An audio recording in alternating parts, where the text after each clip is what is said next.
Hello. Good morning. Good morning. How is everybody doing? Very We're better, state of right? the marketing. Better now that I'm with you guys. Ah, that's sweet, Frank. He's got his jug of coffee. Lisa looks like she's just been out to a clubbing all night, coming back, ready to go, or ready to club today.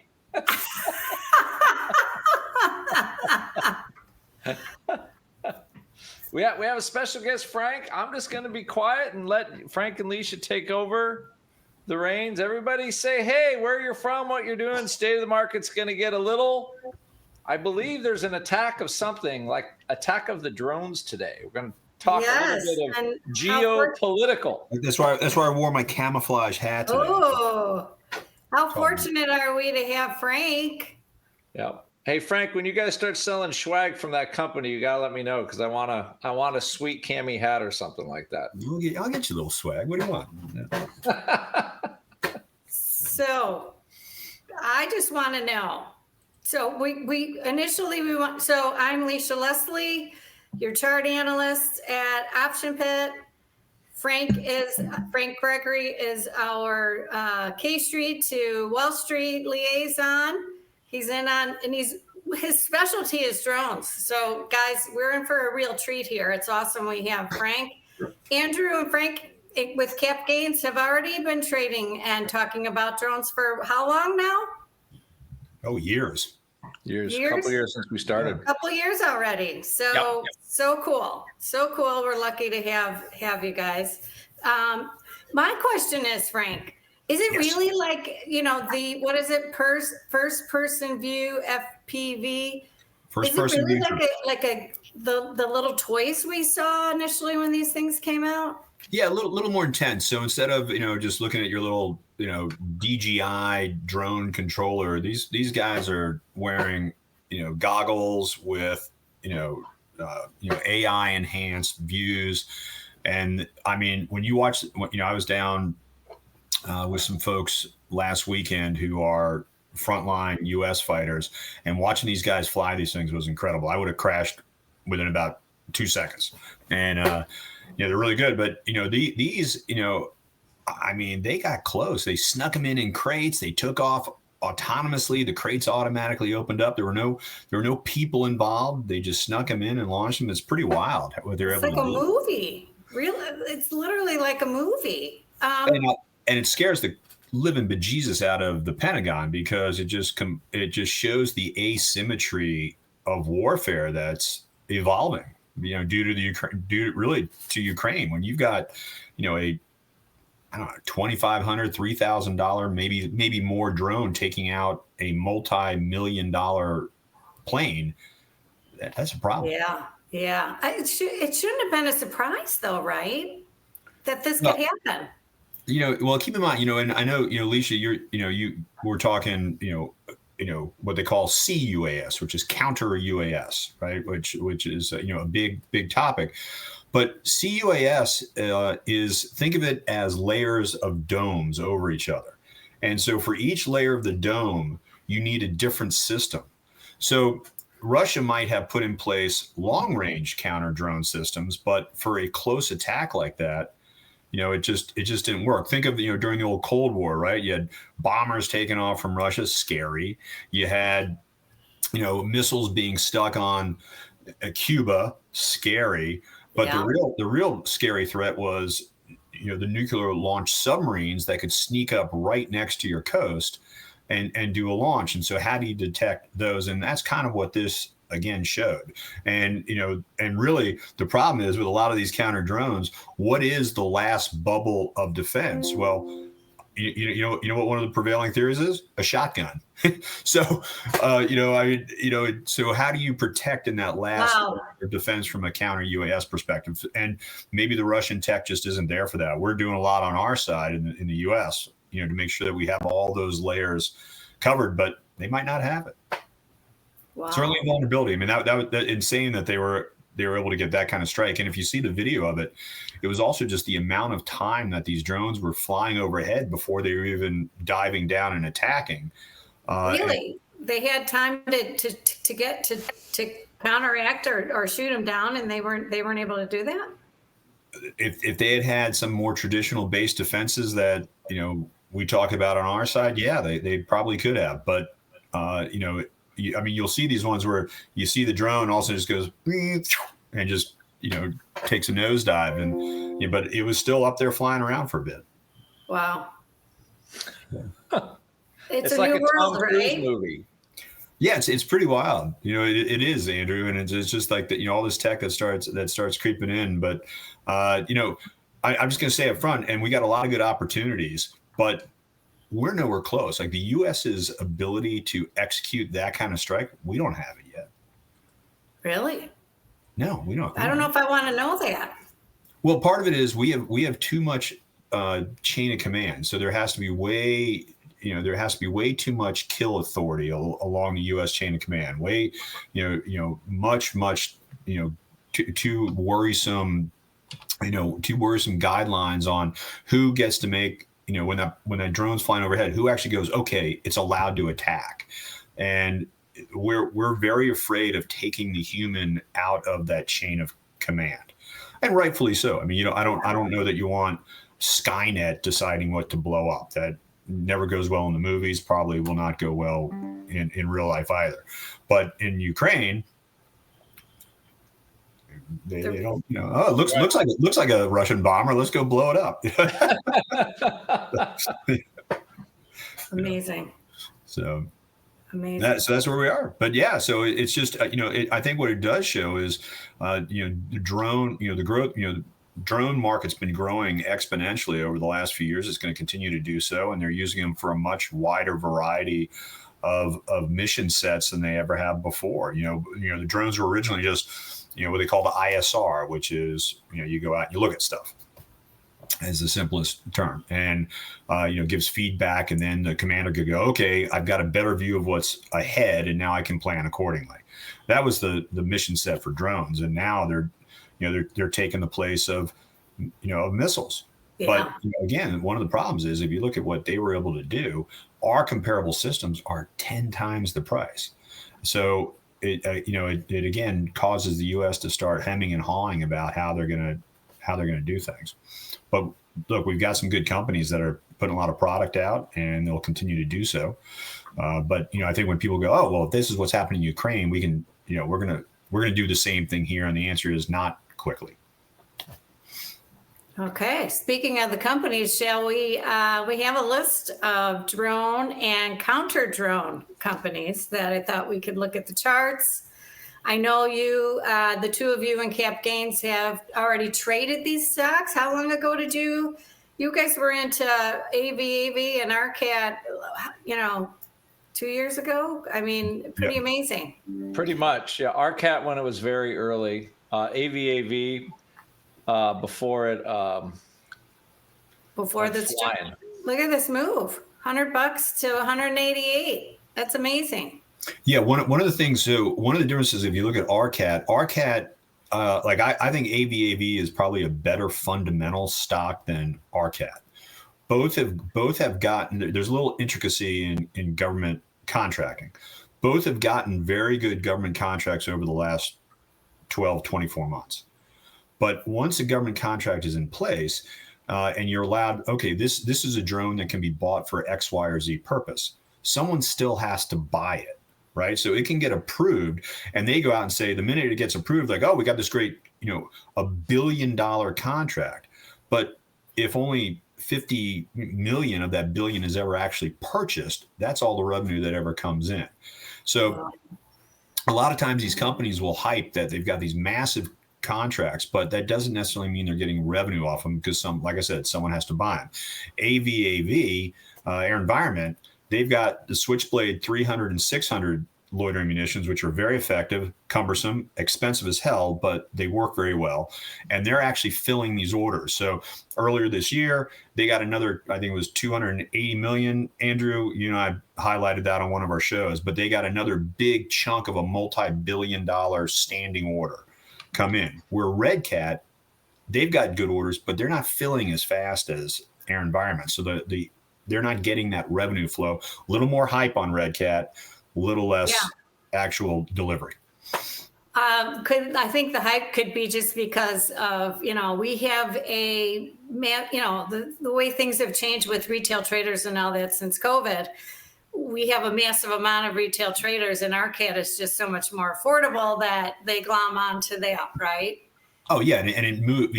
If I remember correctly, it's pretty volatile, right? So it's up and down and been all over the place sometimes. That's why that's the one that everybody's heard of, because that's the one that the social media talks about. Fintech media, whatever you want to call it. And by the way, Andrew, they sell a lot of swag on their website, just so you know. Oh, they do? Okay. Yeah, if you want some Redcat. In fact, they even have Redcat wine. Really? Wine? Yes, they do. That's funny. So since we've zeroed in on those two so far, yesterday Redcat cleared these previous highs here, and that's bullish. It's having a little bit of a pullback moment here this morning, but Redcat, I think, could trade up to 865. And, if it really gets going, it could come back and revisit this $11. Yeah, here's, I think, what could be interesting for a Redcat trade, given what just happened with Ukraine. If you look at the style of drones, so AeroVironment, which is more akin to the payload capacities of the drones that were used in the strikes, which, by the way, were just all in-house produced Ukrainian drones. But if you look at the payload capacity, it's much more akin to what would be an AeroVironment Switchblade 600. But they are very cumbersome drones. They almost look like missiles. They take off, wings come out, and they fly like an airplane, like a winged missile, wow. And they go in and attack. What Redcat might, they said these Ukrainian drones were quadcopter, 4-rotor drones. That's Redcat, right? Redcat builds these small 4-rotor quadcopter drones. And so if people are looking and say, all right, what looks most like what was done in Ukraine, it's going to look like the Redcat drones. Oh, okay. Okay. So when you say smaller and larger, how big are they actually? Like, they get really big, don't they? Oh, you can get large ones, but and look, to carry, they said these were 3.3 kilogram warheads, I believe. That's 7 pounds of munition. You got to have a pretty decent size drone to do that. I mean, mine, the one we build, I can carry a 5-pound payload with about a meter wingspan by meter height, right? So okay.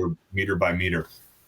And we that's can do one. It carries one only, right? It's not a bunch. Yeah, if you're doing a terminal drone that its entire mission is to crash into its target, you're just carrying one. There's other ways to do it. We actually can drop off of ours, so and reuse the bus, if you will. Oh, there's some different ways of doing it, but and the same thing with the Switchblades. They are, they're just flying right in. The difference, though, I mean, some of these quadcopter drones like they're using in Ukraine, I bet they were, maybe $10,000-$12,000 for these at the most, given their size. Where a Switchblade 600 is going to be almost a $200,000 weapon system for the same impact. So it gets a little interesting. But they're approved in the U.S., so the U.S. military can order these systems. Where some of the newer ones coming up, they're not approved yet. So where's the military put money? AeroVironment, Redcat, KTOS. They're the ones getting some money. Well, that's a new ticker. I thought you guys have traded KTOS. Several times. Yeah. Awesome. This is also one of my recommended stocks for the year, thanks to Frank. That's great. We started buying it in the teens last year. I bought more in the swoon. And look at that. I'm holding on. The teens right here is $19 last August. Way to go, guys. That's fantastic. That was on the news. So KTOS does some interesting stuff, which is also in the drone and counter. Well, actually, they're doing stuff that's in the counter drone. So, if you got counter drones, you got to counter the counter. And one thing that KTOS does is they've got drones that go out, emit false signals, and either make it look like there's a lot more drones coming at you, so they can make it look like there's a swarm coming at you when there's not, or they make it look like it's not drones, but it's a big radar signature. So you think planes are coming at you. That's pretty cool. So they got some neat stuff, but they've also got planes that can take off without pilots from aircraft carriers and land on them, which is pretty wild. Wow. Yeah. Just to have the mass confusion so that it gets in there, and that's pretty genius. They know what they're doing. They know what they're doing, yeah. And full disclosure, we're actually, my company, we're actually talking to them about them building part of our drone. So I just need to throw that out there. Oh, wow. So all these charts look very bullish on the pitchforks. They're ascending straight up. KTOS, wow, 43. It looks like it just wants to keep ramping up and walking up that channel. Back to there's some runway on these, huh? Yeah, exactly, Andrew. AVAV right now, if you see a pop over this, 188, 189 area, that's where it failed last time. It's a gap right there, just above there. You see a pop over that resistance, I think this one can take off and come back up here and revisit 230, 200, 230. I would wait for it to pop up over that, though. Show that the price is, as we say, let the price reveal itself, that it's ready to make that leap over that resistance would be my recommendation. But yes, very nice bullish charts on all of these. The last one I read about, Frank, is EH. Yeah, they're not really a weapon system. They're building eVTOL aircraft. So actually, whether it would be for some type of transport or for people. So think of urban air mobility is what they're really into. And you see, and look, they've been flying these around. One of the things that this will transfer. So the government loves what they call dual use technology. So if something's been developed for the private sector that can easily transfer to a military use, the government loves that. Sure. The work's already been done, right? Exactly.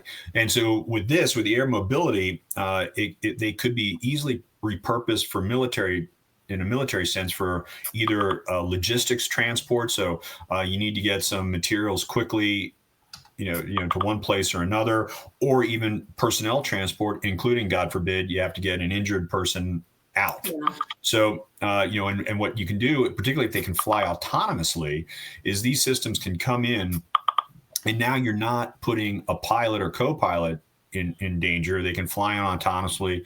Your buddies can put the injured person on this remote aircraft, and it flies back out.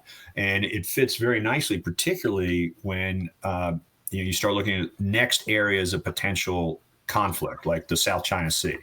And the South China Sea we're going to be going back. It's going to look like World War II again, where you're going to have U.S. service people on all these little islands all over the place. Yeah. How do you island hop? How do you get from island to island to island? These types of systems start becoming awesome, right? They're awesomely designed to go these little island hops, where you can see the island over there, but instead of getting in a boat, which could take a little while, you just hop in your little 1-2 person eVTOL vehicle and off you go. Very cool. I love this chart. It's an upward ascending pitchfork. It has held the support every time it's visited. Here a little bit lower, but all in all, held that support. This one could be a good one to get into, longer term, so that you can ride it way back up here to 24, and then on its previous high to 28. I like this one just because it hasn't made the move yet, right?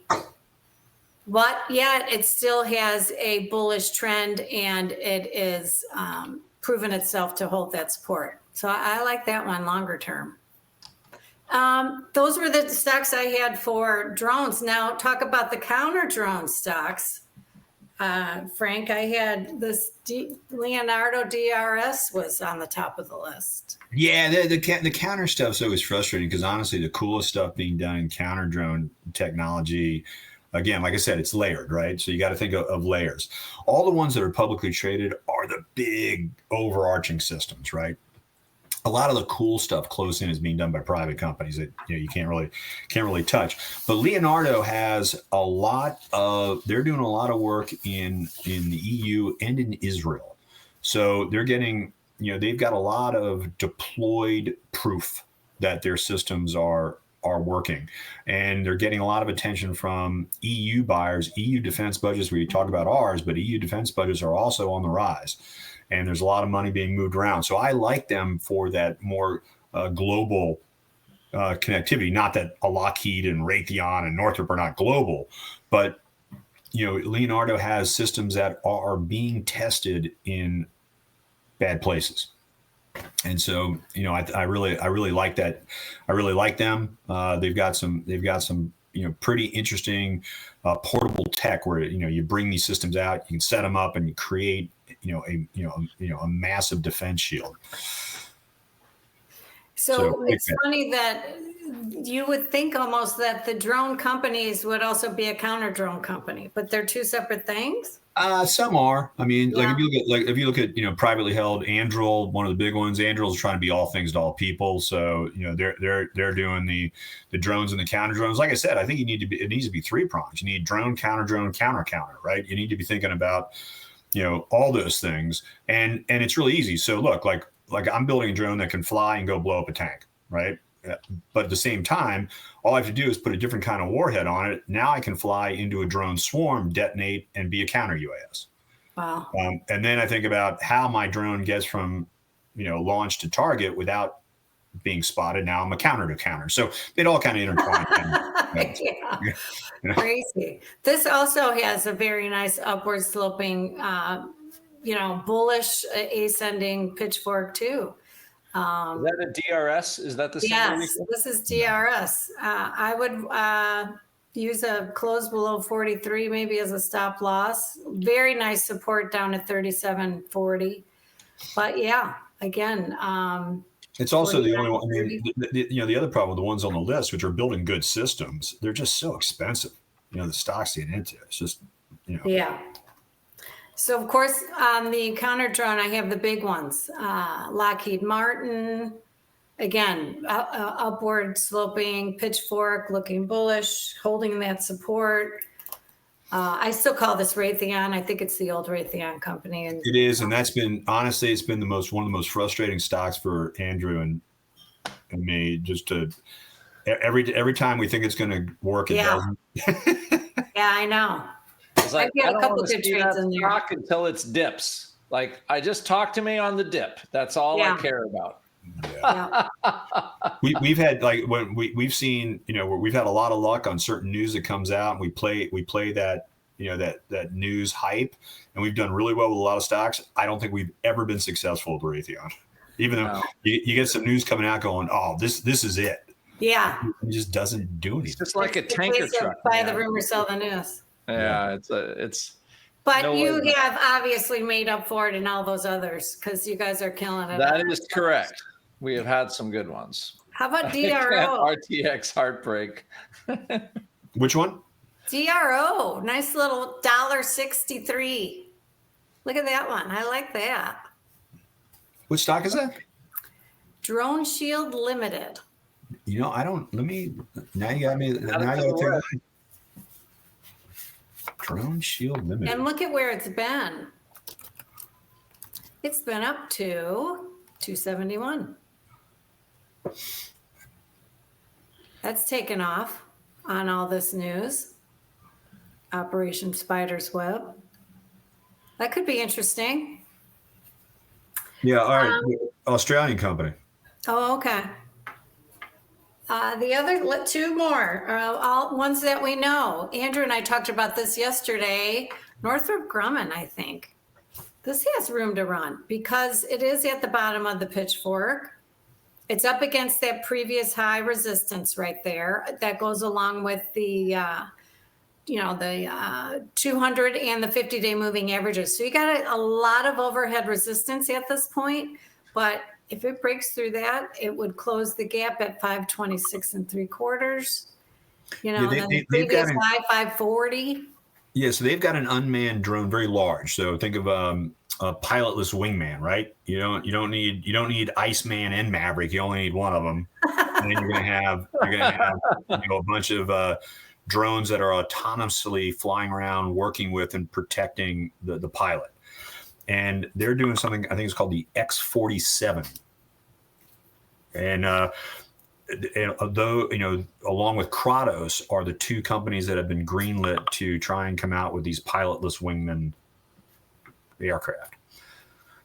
Well, that's another thing that it defies imagination that, Congress is now appropriating all this money for defense, but how much of it is really this forward-looking money? Do we really need more tanks, more airplanes, more like why at this point? Yeah, the Defense Department has a problem, right? So they do everything on it's requirements-based acquisition, which means that someone writes a requirement, it goes through, gets approved, money's getting from Congress, blah, blah, blah, blah, blah. And then the requirement goes out, companies respond and go, okay, we can build something to meet that requirement and blah, blah, blah. They build, they go, they get money, it gets tested, it gets approved, and it's 10 years later. And that's the problem, so what there's a big push right now on the Hill trying to force the Pentagon to go to a needs-based acquisition environment as opposed to this requirements-based environment. And the thinking being that the needs-based is someone on the front line goes, I need this like today. And that will then drive the procurement process as opposed to this writing of requirements.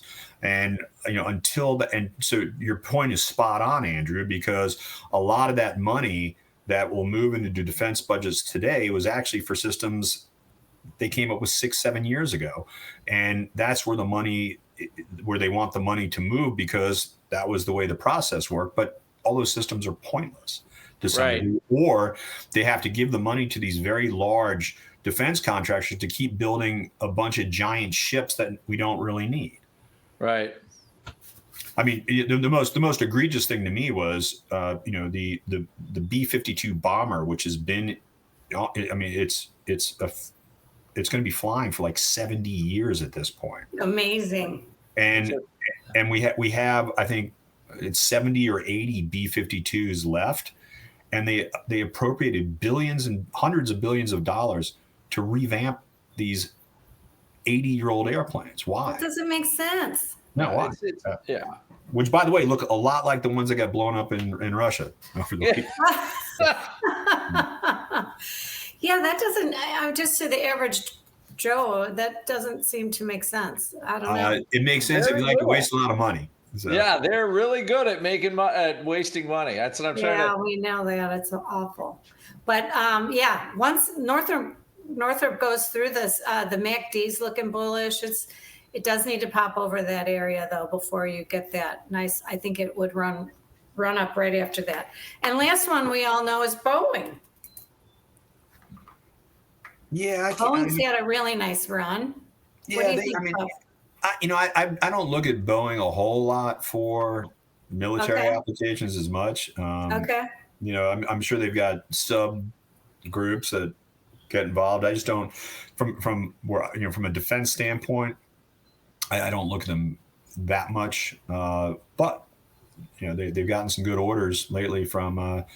Didn't Saudi Arabia just give Boeing a massive 737 order or something?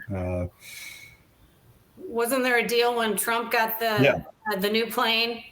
Yeah, so I think there was some good revenue opportunities for them from that standpoint. Yeah, I don't know if that was a good idea or what. With the accepting a gift of an air, I don't know. I mean, from a really a hostile entity, Qatar is not. They're not necessarily friendly. All right. So they do give a lot of money to our Ivy League institutions to try and warp the views of kids. So they do that, don't they?